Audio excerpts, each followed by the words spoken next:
A paz do Senhor Jesus, meus amados irmãos, vamos começar aqui mais um cafezinho com Jesus. Eu sou o pastor Alex, que apresenta o cafezinho, e hoje nós estamos no áudio 6, do nosso estudo de 2 Samuel. E ontem nós estávamos narrando, que Davi estava trazendo a arca do Senhor, que era a presença de Deus. Isso no Antigo Testamento, estamos falando do Antigo Testamento. E aí acontece que Uzá, que foi tentar segurar a arca que ia cair, acabou morrendo, Deus o exterminou ele ali, Então o que acontece? Havia uma maneira de ser feito, Deus já estava irado, e talvez o sacerdote também sabia que não podia fazer aquilo, E aí o que acontece? Se vocês forem analisar, vocês vão ver que eles tinham uma certa maneira de carregar, uma certa maneira de levar a arca do Senhor. Não era de qualquer jeito, Então eles acabaram consertando isso.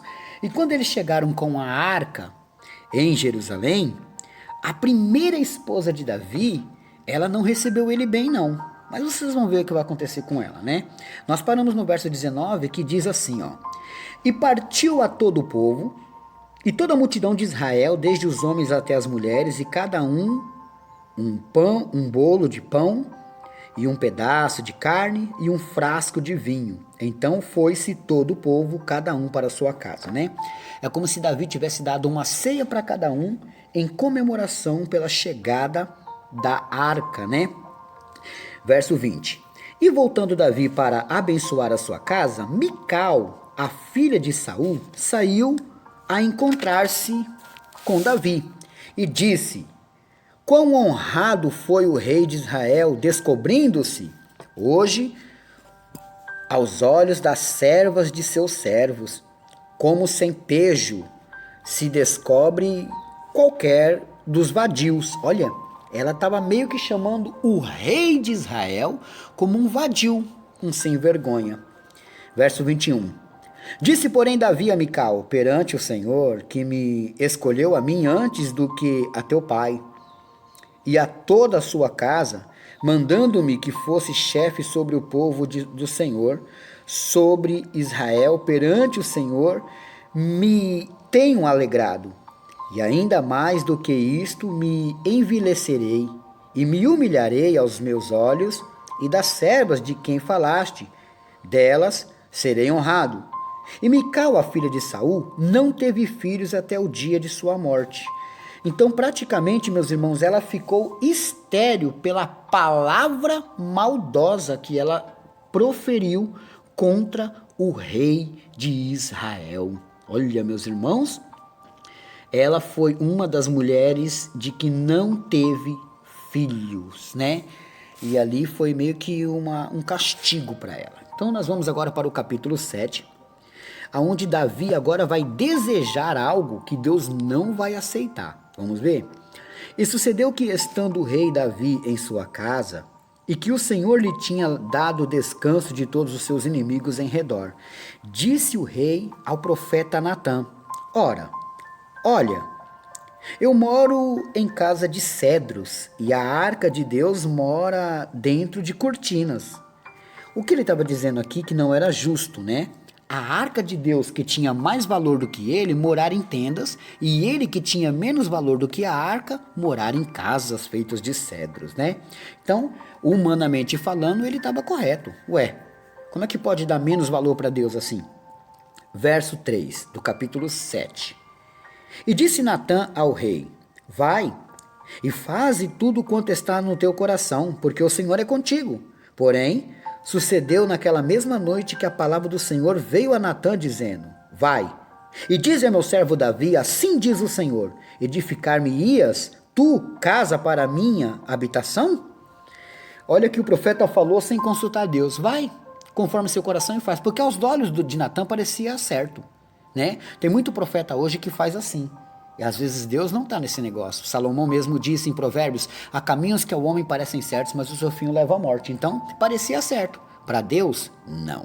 Aí Deus faz uma pergunta para Natã no mesmo dia: ele, por acaso, deve fazer casa para mim? Porque em casa nenhuma habitei, desde o dia em que fiz subir os filhos de Israel do Egito.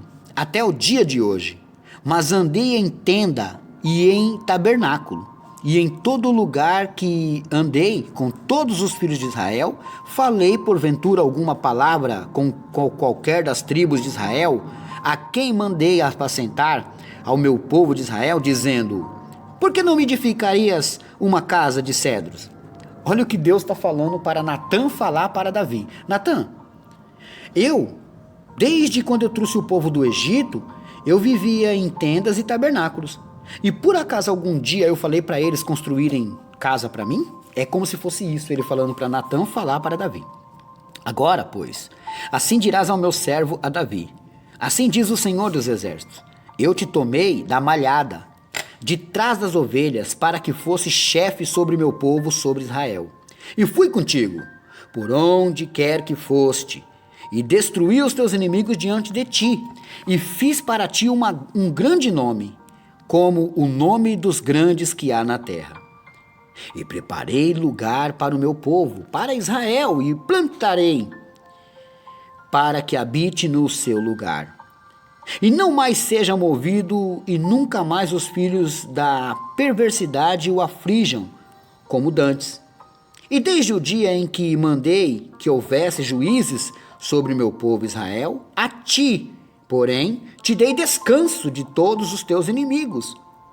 Também o Senhor te faz saber que o Senhor te fará casa. Quando teus dias forem completos e vieres a dormir com teus pais, então farei levantar depois de ti a tua semente que sair das tuas entranhas, e estabelecerei o seu reino. Ele está dizendo: olha, um dia vai vir alguém de você que vai fazer uma casa para mim. Ele só não deu o nome e não falou quem era, que seria Salomão no futuro. Então você não, mas vai ser alguém que vai levantar casa para mim. E eu vou estabelecer o reino dessa pessoa, que vai vir de você. Aí ele diz mais no verso 13: este, que é o filho dele que vai levantar esse reino, diz assim, ó: este edificará uma casa ao meu nome, e confirmarei o trono do seu reino para sempre. Eu lhe serei por pai, e ele me será por filho. E se vier a transgredir, castigá-lo-ei com vara de homens e com açoites de filhos de homens. Mas a minha benignidade se não apartará dele, como o atirei de Saul, a quem tirei de diante de ti. Meus irmãos, aqui cabe um ensinamento. Algumas pessoas acreditam que esses textos que eu estou lendo do capítulo 7 confirma que Salomão foi salvo. Por quê? Porque quem edificou casa para Deus foi Salomão. Só que ele está dizendo assim que mesmo que essa pessoa transgredir, verso 14, mesmo que essa pessoa transgredir contra Deus, essa pessoa não vai ser castigada com castigo espiritual, mas vai ser castigada com castigo de homens, tá? Essa pessoa vai perecer com castigo de homens, mas essa pessoa receberá a bondade de Deus, né? Então, muitos acreditam, como Salomão escreveu, Provérbios, Eclesiastes e Cantares, né? Ele praticamente ele teve um tempo de sabedoria, né? Quando ele estava em Provérbios, né? Depois ele teve um tempo de Eclesiastes, quando ele faz o seu livro, depois Cantares. Então pode ser os 3 tempos da vida de Salomão: o tempo de sabedoria, o tempo de arrependimento e o tempo de voltar. Mas isso não é para hoje. Vamos lá? Verso 16. Porém, a tua casa e o teu reino serão confirmados para sempre diante de ti. Teu trono será firmado para sempre. Tá vendo, meus irmãos? Como é que Deus vai se enganar lá na frente? Como é que Salomão vai perder a salvação? Tá entendendo? Eu não estou afirmando nada, mas compara comigo. Ele está falando que vai vir uma pessoa da família de Davi, que mesmo que essa pessoa peque, mesmo que essa pessoa erre, ela vai receber castigo de homem, tá? O castigo que vai vir sobre ela é castigo de homem, não castigo eterno, tipo espiritual, tá bom? Então, o que ele tiver que pagar para Deus, ele ia pagar em vida aqui, entendeu? Só que acontece aqui que ele está dizendo que o reinado dele vai ser para sempre. Olha só. Verso 17. Conforme todas essas palavras e conforme toda esta visão, assim falou Natã a Davi. Então entrou o rei Davi e ficou perante o Senhor e disse: quem sou eu, Senhor Jeová? E qual é a minha casa que me trouxeste até aqui? E ainda foi isto pouco aos teus olhos, Senhor Jeová? Senão que também falaste da casa de teu servo para tempos distantes? É isto o costume dos homens, ó Jeová, Senhor Jeová? E que mais te falará ainda, Davi, pois tu conheces bem o teu servo, ó Senhor Jeová. Aí eu paro por aqui, tá? Vou parar no versículo 20 do capítulo 7. A gente vai continuar amanhã esse estudo maravilhoso, né? Anota aí a lição de casa, glórias a Deus por isso. Jó, capítulo 5, verso 10, né? Hoje é aniversário da irmã Nilzete, da cidade de Alagoinhas, Bahia, né? Irmã Nilzete, feliz aniversário, varoa, que Deus abençoe grandemente a sua vida, tá? Meus irmãos, olha só, você que quer me ajudar nas cestas básicas, tá bom? O meu número para você falar comigo, se de repente você quer falar comigo antes, é 11 9 30 18 08 70. Agora, a minha conta é Bradesco, agência 0407, dígito 3, conta corrente 517642, dígito 5, Alexandre Souza do Carmo. Glórias a Deus por isso. Pastor, me passa o Pix do senhor, né, para facilitar pra gente. Tá bom. Meu Pix é 2830 58 69806. Vou repetir.